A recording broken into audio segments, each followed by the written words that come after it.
Hey everyone, it's Tally. I'm coming to you from my apartment in Burbank, California, and you're watching 5 Girls 5 Minutes. 5 Girls Talk 5 Minutes, and don't edit the videos. It is Thursday. I am Tally, and I'm just going to go ahead and talk about laugh tracks so I can get it out of the way. So, Louise was talking about sort of this box that was sort of like a keyboard that worked, that sort of created laughs.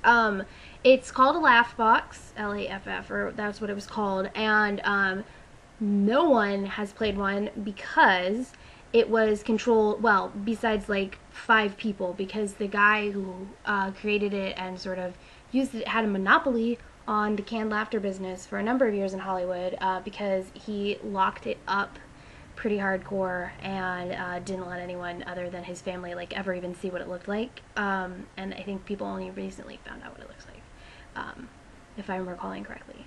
But yeah, but I do remember the part that he was like the only guy. Yeah. So anyway, now we're done talking about laugh tracks. Yay. Okay. So Sarah and Louise were asking about mutant powers and like what our mutant power is. Originally I was gonna say I'm pretty good at doing jigsaw puzzles, which I don't know if that's like useful or anything, but like I don't know, like I'm really good. I don't know. I do a lot of them, so I don't know. I just have like an eye for it. I love puzzles. But then Tara was talking about being able to procrastinate and then still manage to get things done on time. That would be another one. And it's really interesting because I've been talking with friends lately that don't have that power, and they're telling me like when they realized that they couldn't do that. And I have some other friends who, you know, like seniors or juniors and seniors in college who clearly do not possess that ability and yet continue to think that it will work and that somehow, well, it didn't work on the last assignment, but magically it will work on this one. And guess what? It doesn't. So, yeah. So it's a dangerous ability. And so I always tell people, like when I was like talking to my friends in college and, you know, kind of saying like my creative process and stuff, it's like, don't try that. You know, like, you know, I put a lot of work into doing things at the last minute, and like the whole like never reading any books in college thing, one of the key parts to succeeding as an English major without reading any books in college is going to class. And if you don't go to class, you're not going to be able to pull it off. So maybe that's my power, was I graduated with an English degree and I did not really ever read any of the books for class. So that's sort of it. Okay, so then Tara was asking about summer plans. At this point, just because I don't know what I'm doing, you know, next week, much less months from now, hopefully I'll be working. But I do know my parents are coming in at some point. Are coming in on my birthday, or around my birthday, a couple days before my birthday, so they'll be here for a few days.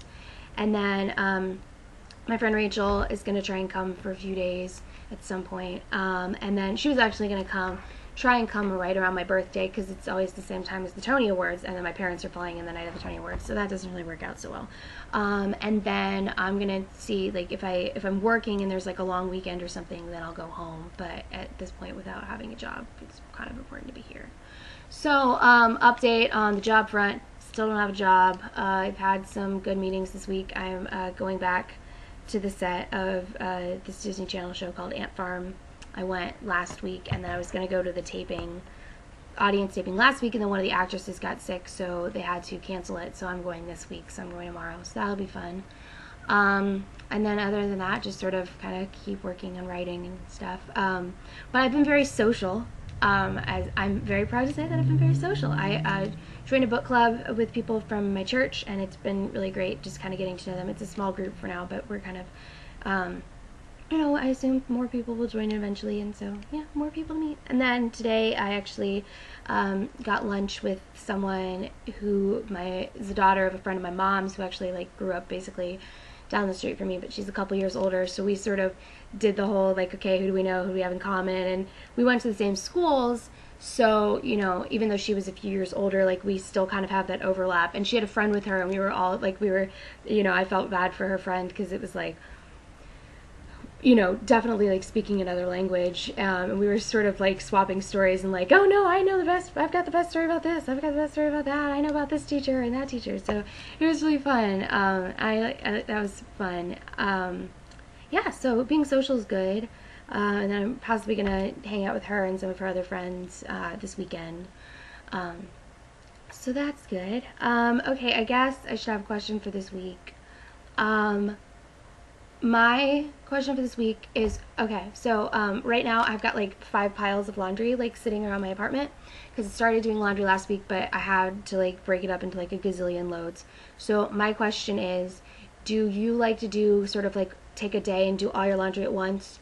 Do you do laundry like whenever like you've run out of things, and then just sort of like I'll do laundry of stuff that I run out of and then just sort of leave the rest of it until like it's like, okay, you just got to do laundry. So that's my question. So what is your system for doing laundry? And that's it. So I guess I hope everyone has a great week, and I will see you all next Thursday. Bye.